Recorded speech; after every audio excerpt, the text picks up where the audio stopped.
Smacking, cracking, and watching. Follow me on Twitter. Subscribe.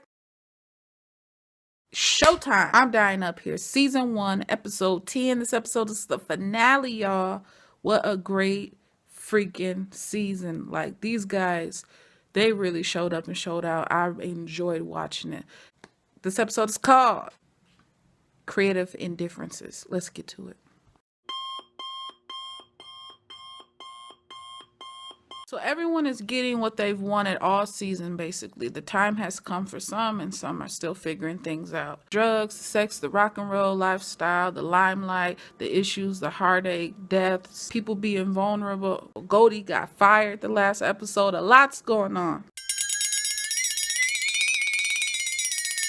My predictions, I feel like it's going to be at least 5 big things. It's going to be more drugs, folks wanting to leave Mama Bear, the foolery behind this whole girls' production, more Barton drama, and I feel like he's going to take over Theodore's. To start this episode off, Goldie storms in onto the set of Girls Are Funny Too. She's high, but she's focused because this is her big chance and they're taking it from her. And it's like, yo, go all out if you're going to do it. When else will you have this opportunity? So she gets on there and she's trying to prove that girls can be funny, on the big stage. And she's trying to also tell the actors, these comics, you're missing the point. Y'all just need to leave with me. And as she's leaving, she falls. She takes a fall. She fell multiple times this episode and the last episode. Some literally, some metaphorically speaking. Forget loyalty. What's the goal? The goal is for these people to get to the main stage, whether it's couched or to TV. Isn't that the goal? The goal is for them to receive claps and a paycheck. Goldie, you not paying these people. What do you want from them? We have Kenny paying for jokes, even though we know he's a joke stealer, but now he's willing to give $5 a joke. Not bad, right? But at the same time, you have Nick Beverly, whose jokes aren't hitting anymore now that he's kind of clean. It's like, do I need to be high as a kite in order for the crowd to like me? So the more he's drying out, the more his jokes seem dry. But just to rewind a little bit with Goldie and Cassie, do your thing. Get your money. You can always go back to her. Remember, you seen her fall on the ground after she got pimp slapped. Beverly had an itsy bitsy spider. He had an itsy bitsy meltdown. But at the same time, he's such a nice guy. I mean, he went off at not even a heckler. He went off at someone in the crowd, apologized to her. Then he had the chance to kill this giant spider. He didn't. He's this gentle giant trying to make it. He finally got rid of the monkey on his back, which is the drug and his girlfriend. He keeps having these moments in 9 lives, and he's just his life is sad. Reference Billie Holiday saying she died with 70 cents in her account, which is her. You can read a book about her, watch a movie, and that's the game. That Hollywood game is nasty. But my thing is, they were playing God Bless the Child record, and it's basically referencing how all the comedians, God bless them. If they got their own. Isn't that what Goldie calls them? Her children? Her kids? Goldie's mad. She's saying they want style over substance. They want looks over funny. Isn't that everybody who we watch on TV? That's what these people want, that they feel people want to see. So I saw these airheads who be like, you're looking at these people like, these people? Is what it is. Another highlight for this finale will be Adam. Adam pushing his limits with the red light. Adam learning that if they're about their dollar, if they're about have a spine that look you in the eyes. We know his family didn't care about him as far as, his brothers or his father. Put him in a freaking dryer. That's some evil stuff, man. That'll stay with you for the rest of your life. But like I said, they're showing none of these people basically that make people laugh come from a happy-go-lucky, household. Everybody has these tormenting things that have damaged them. But Ralph being sick of it and unplugging the microphone, and that was off the chain. And then he went up on like a banister. He's sitting above the crowd, asking the crowd, how do y'all feel about it? He's feeling himself. A couple people tell you sound good. You're going to believe, you know what? I'm all right. And that's how he is. He's tooting his own horn. He's full of himself. But like Goldie says, everybody needs their time. And like Ralph tries to tell him, you're not ready. Chill. Everybody wants that microwave, but everything can't be microwave. Some things take time. I mean, but at the same time, I'm happy for Adam's character because he demanded his time, demanded his money. Hey, I want 4 nights a week, $75 or whatnot for 45-minute sets. I need if look, you 17 years old, dude, and you have a tight 45. That's pretty dang on good from what I understand. Arnie, you know what? Arnie's struggle this whole season has been wow. Like he keeps everything afloat, even though, like, say he got fired.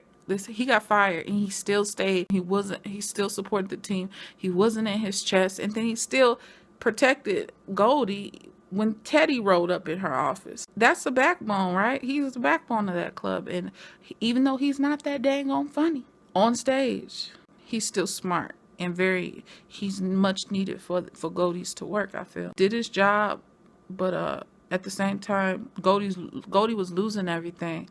So she fired him, and all Goldie had to do was just pay these people, and she just wouldn't do it. For episode 10, we're seeing these 2 TV shows, 2 stars that started off on Goldie. We have Cassie and we have Bill. Bill won't go on the script. He won't stay with the script.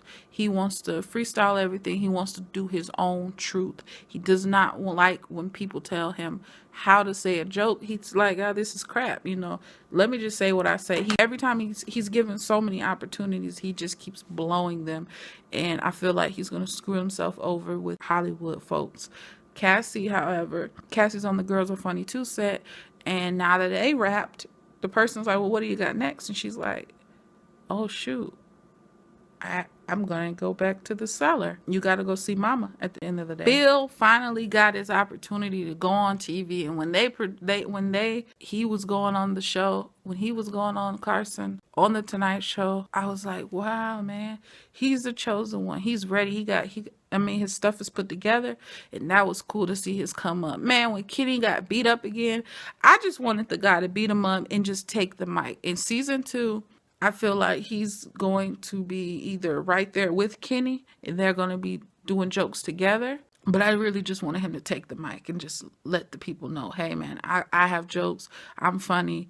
Let me get my chance. Nailing his auditions and getting the gig in 6 episodes, that's pretty dang on good. That's getting what they deserve almost. Everybody's getting what they deserve. That's good. But being on the stage is what he has to do in order to feel sane. That's his sanity. Being on the stage, it's his therapy. Being on stage is his therapy. It was crazy that the whole team was at the bar while he's telling his truth, and they supported him, even down to Cassie snatching that vacuum out that chick's hand, like, no, you gonna let him do this. And shouts out to the guy backstage who let that. I'm sure Jim Carrey probably talked to his friends, his other comedian friends. I probably would have did something stupid or, reverted back to being on drugs if that guy wouldn't have gave me another 15 minutes on stage after it closed. That's probably true, because that's too deep to just make it up with a pen and a piece of paper. Bill and Sully at the Tonight Show hitting the gate. I was so happy because he was there for Sully when Sully needed it on the road doing his sales, and now he's there at the limelight. And Sully, dang on, is a good comedian his own self. He could have made it too, Ralph leaves for a minute to go handle Adam, which was needed to be said. Don't have to beef, or just because you're the older guy and you're the new kid on the block, there doesn't have to be a beef. Let me help you. I tried to put you on and let you have somewhere to stay or eat a good meal, and you talk down to me, but you're a hothead. Ralph spits game to him, and that's when we find out he's just a kid. He's a kid, but he's so talented that it's endless his possibilities, what he could do, right? And then Ralph and Barton. Ralph scared the mess out of Barton. Now we see Barton kind of like, whoa, interesting. But everybody wants to talk about him. Like, go Ralph, go Ralph. TV in the cellar. They're watching TV in the cellar, and Arnie's still there. Johnny waves to Bill. He gets the couch. He got the couch. That was awesome. That was so super awesome. He got the couch, guys. He made it. This is big for Goldies. This is big for Bill. This is big. This is huge for the whole squad. Sully went back home to his wife. I'm a salesman. Wow. It's all tying together, right? Bill's in the car and he's looking at King Theodore's, and you see Teddy kind of coming out, and it's like, okay, you're not going to, Barton did tell the man you could leave too, as if, hey, this is my club. What else could you do? And he's sitting there in the car. Bill's sitting there in the car with his dad's lighter. The growth. So Goldie's there for Teddy. Isn't that something? She told him, she warned him. He didn't listen. He just saw the finer things. How's that gonna happen next season? I don't know. Cause that bar, that club is ablaze. It's on fire. He burnt it to the ground. He'd rather it be burnt in ashes before it's handed over to another man. I ain't mad at him.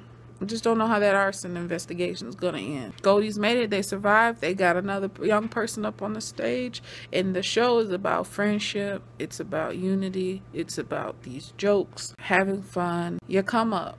It's a hard one. You can't get it easy. It's no microwave session. I have this new thing to where I rate how I feel about this season on a scale of 1 to 10. And it goes a little something like this.